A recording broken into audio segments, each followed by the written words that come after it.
Statements, the U.S. and North Korea are edging towards war. Following his fire and fury comments, President Trump tweeted the U.S. military is locked and loaded if Kim Jong-un makes the wrong move.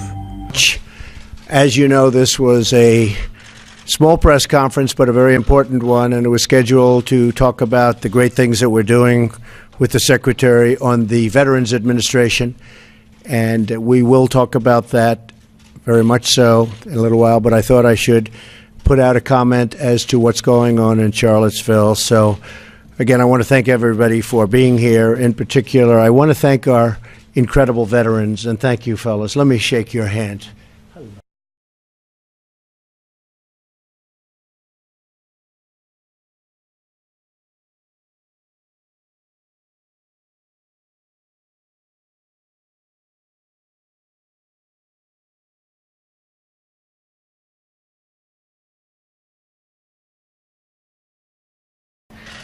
Great people. They're great people.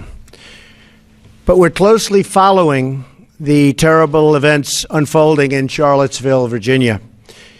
We condemn in the strongest possible terms this egregious display of hatred, bigotry, and violence on many sides. On many sides.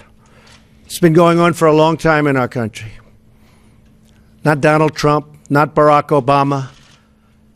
This has been going on for a long, long time.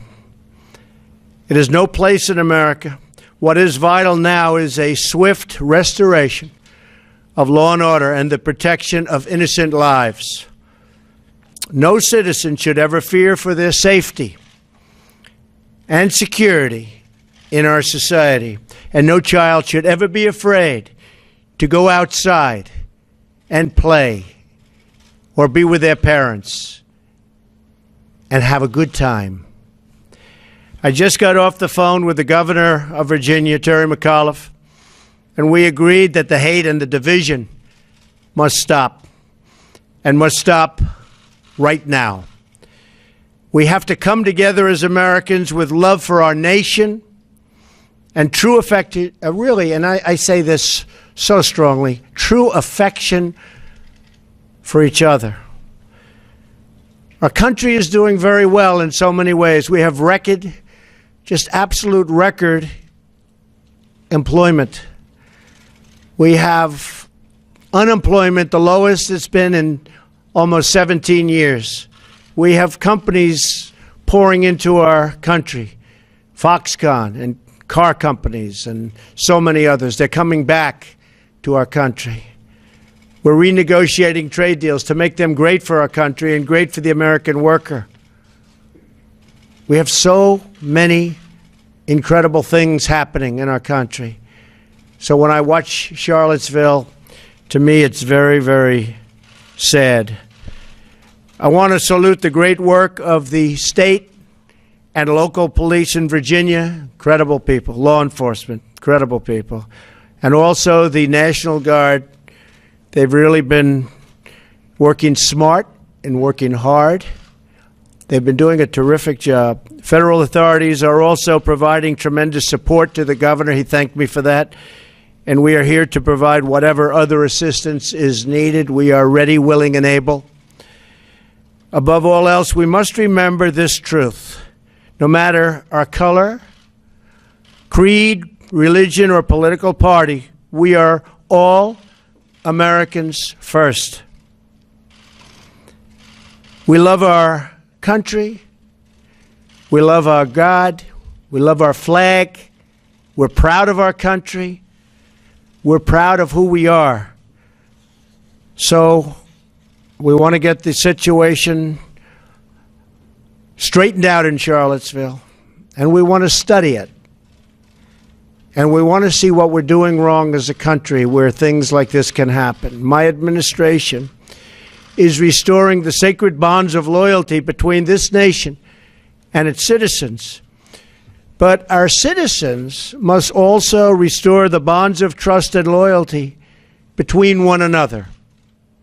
We must love each other, respect each other, and cherish our history and our future together. So important. We have to respect each other. Ideally, we have to love each other. And now to the Veterans Administration, where I'm so proud of David Shulkin and the job you've done, what you've done in such a short period of time. I think you folks would attest to it. If anybody disagrees, you can leave the room right now.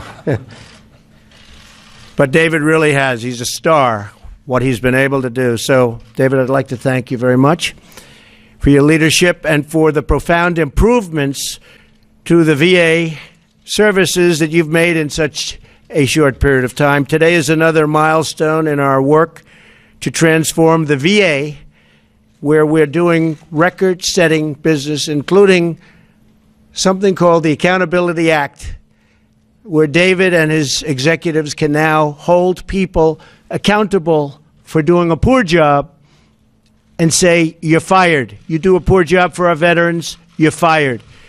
That's been in the making for 40 years. They weren't able to get it approved. One of our legislative successes, frankly, one of our many legislative successes. We got it approved. And I know, David, it's making life a lot better, and people are working a lot harder because of it.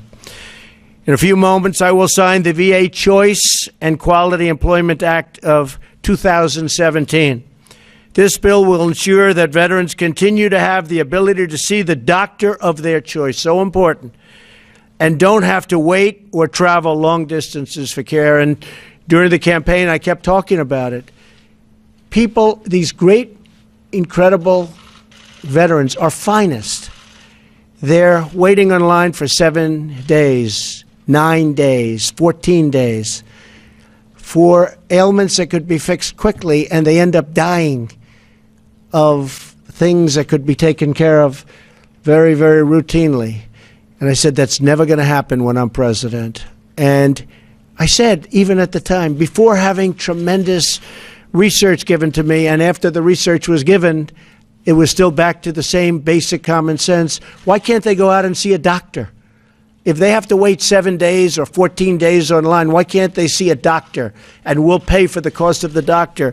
And that's going to be a lot less expensive, but more importantly, you're going to have immediate medical care for our veterans. And that's what we're doing.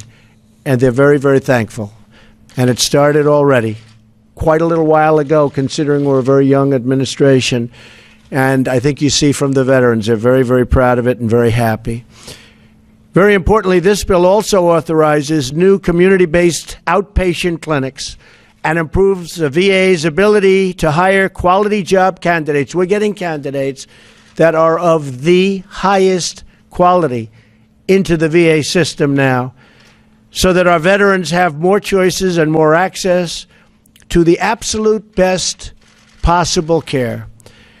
I want to thank Congressman Phil Rowe, Senator Johnny Isakson. They two people have been working so hard.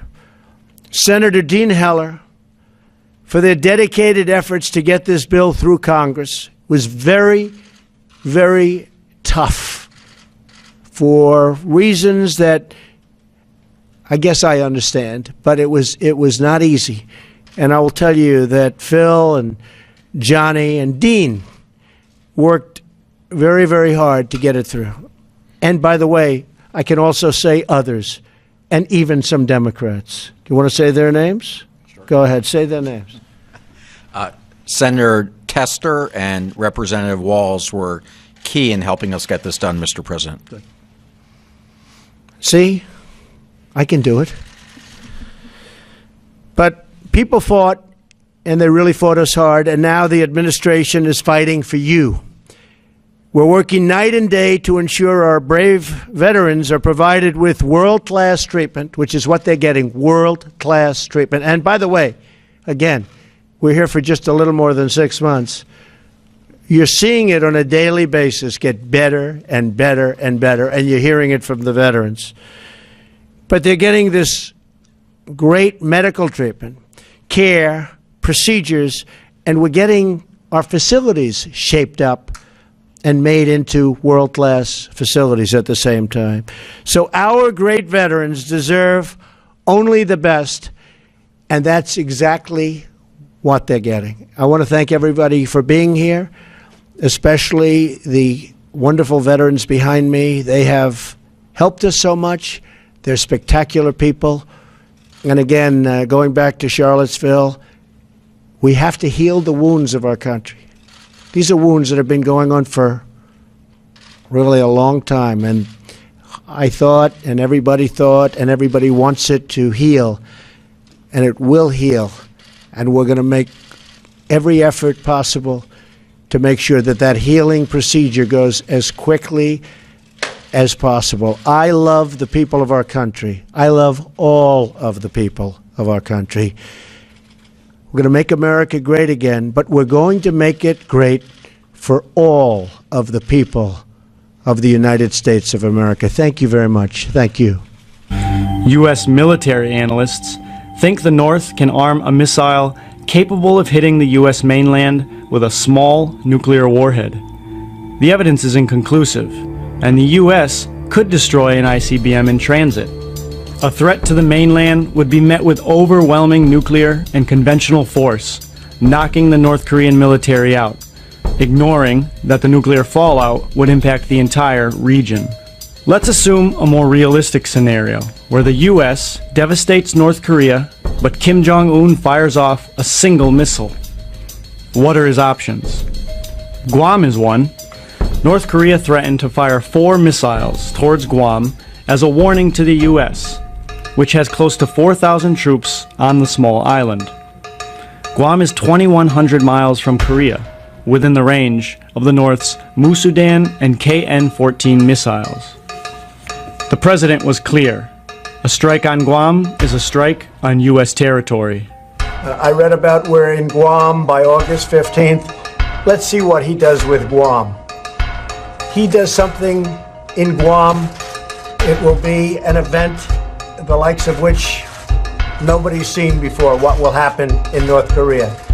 More realistically, the North could hit Japan or South Korea. The effect would be devastating. Tokyo has close to 14 million people. Seoul, about 10 million. 40,000 U.S. troops are stationed in Japan, roughly 23,000 in Korea.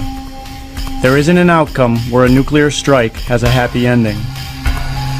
But even if North Korea fails to launch a missile, or if the U.S.'s newly deployed THAAD system works successfully and batters a few stray ICBMs out of the sky, North Korea can still wreak havoc on the South. Seoul is within the range of North Korean artillery, which could bombard the city well before American or Korean air forces could strike back. North Korea's military capabilities might be more like a pistol compared to the United States bazooka, but unfortunately for President Trump in South Korea, Kim Jong-un is also locked and loaded.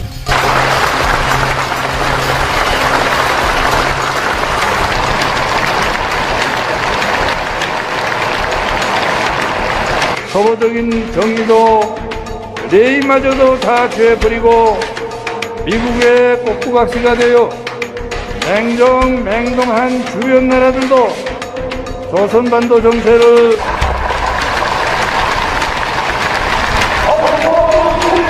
모두 다 평양 최고 영도자 김정은 동지의